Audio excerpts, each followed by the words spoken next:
Hi everyone, আমি makeup artist আর nail artist Rima. আজকে তোমাদের সাথে আর একটা নেল আর্ট শেয়ার করতে চলে এলাম। চলো তাহলে শুরু করা যাক। ফার্স্টে আমি ক্রোম দিয়ে পলিশ তৈরি করে নিয়েছি। হ্যাঁ, তোমরা ঠিকই শুনেছো, ক্রোম দিয়ে পলিশ তৈরি করেছি।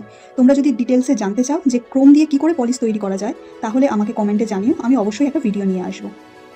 আমার কাছে গোল্ডেন কালারের পলিশ ছিল না, সেই কারণে আমি ক্রোম দিয়ে পলিশ তৈরি করে নিয়েছি।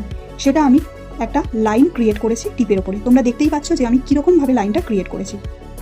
এরপরে সিলসের একটা সিলভার কালারের পলিশ নিয়ে আমি এক সাইডে অ্যাপ্লাই করে নিয়েছি এবং সেটাকে অ্যাক্টিভেট করে নিয়েছি। মিডিলে একটা রেড কালারের পলিশ দিয়ে নিয়েছি।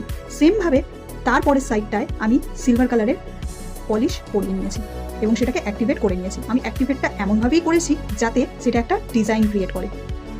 আমি যেভাবে করছি স্টেপ বাই স্টেপ যদি তোমরা বাড়িতে বসে সেভাবে ফলো করতে থাকো, তাহলে কিন্তু তোমরা অনেক ডিজাইন ক্রিয়েট করে ফেলতে পারবে নিজেরা বাড়িতে বসেই। কেউ যদি নেল এক্সটেনশন করাতে চাও তাহলে ঝটপট বুকিং করে নাও। বুকিং করে নিলে কিন্তু তুমি 50% অফ পাবে।